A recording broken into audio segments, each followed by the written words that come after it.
Hey Nexters, I'm Justin Wilcox. My blog is Customer Dev Labs, and today we're talking about going to market. So when I first started building my companies, I would get together with a group of friends, we'd come up with an idea, and we'd hack away for hours and hours and days and weeks, and then eventually the glorious day would come where we would launch our product onto the world. And it was really exciting, tons of fun, and eventually we would end up getting some press. And what happened a lot of times is that we'd end up driving a whole bunch of people into our funnel, and then at the end of it, nothing would come out. It turns out that we'd spent so much time building the product and hacking away and had such a good time that we never took the time to optimize our funnel, and we ended up with a big gaping hole through which all of our leads fell out. So by optimizing, I mean we didn't know what the right messaging was about our product, we didn't test pricing, we didn't even test the channels that we were going to go to market into. So I'll give you a specific example. I was working on an app, it's called Pic Translator. It lets you take a picture of a foreign text, and then it will translate the text inside that picture for you into the language that you speak. So we put together, we hacked it out, we put together some press, and then we launched it, and the response was actually really great. We had thousands of downloads within the first day. And then eventually that sort of tailed off as things are wont to do after a launch. But we had thousands of downloads, and it was really exciting. What was less exciting was our revenue numbers. Because we hadn't optimized our channel, our revenue looked something like this, and then dropped down to almost nothing. So we hadn't actually optimized our channel, hadn't done any testing, and because of that, we missed out on a huge amount of money. And it was only until we started testing, optimizing our tests, that we eventually started to make some revenue. So this is why, this area right here is why we channel test first and optimize our messaging, our pricing, before we get press and then end up launching.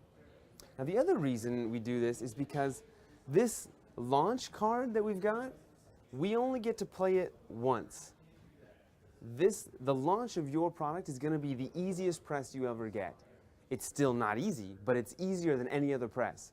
And because we'd wasted it on an unoptimized product, we never got to get that press again. So you really want to make sure that when you play this card, this free press card, that you've got everything optimized so you can take full advantage of it. So let's show you what this looks like when you do it right.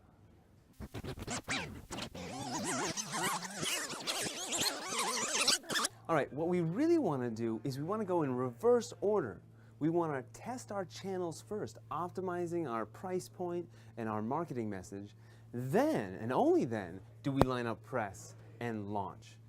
So I'll give you some examples of things that I've done.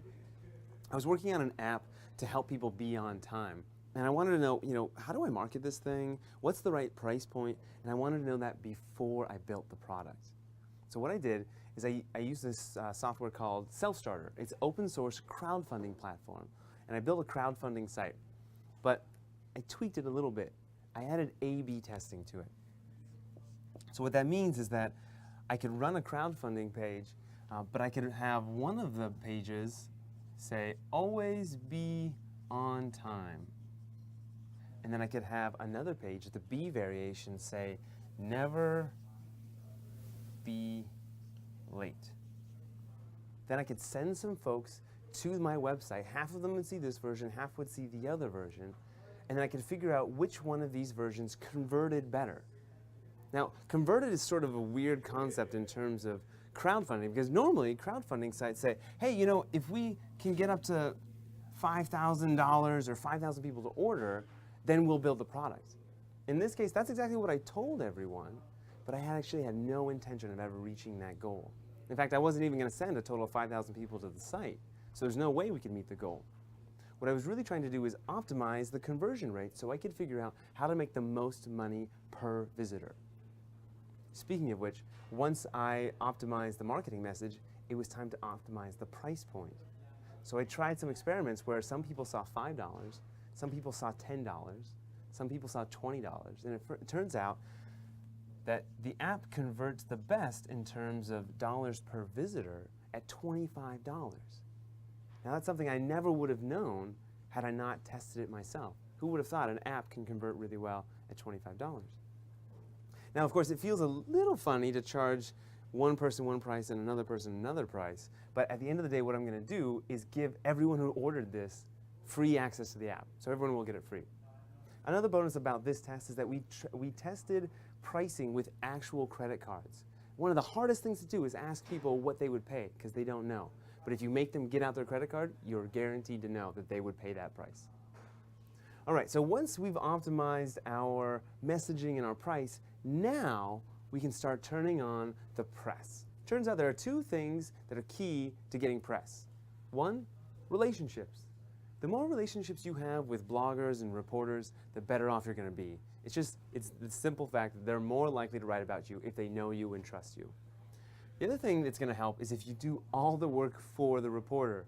These reporters, they're under tight deadlines. They've got lots of people asking for their attention. So if we can do all the work for them in terms of basically writing the article, coming up with graphics, the more likely they are to write about us.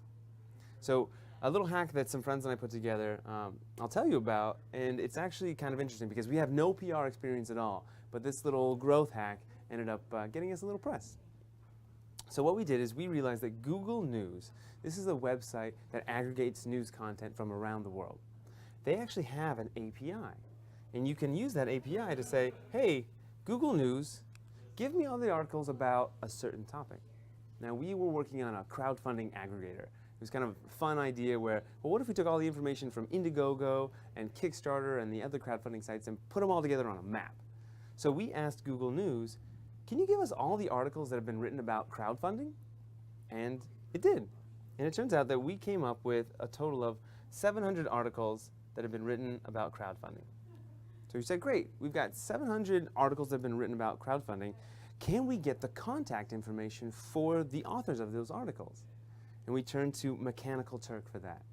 So Mechanical Turk is a really cool website where people do little amounts of work for a little amount of money.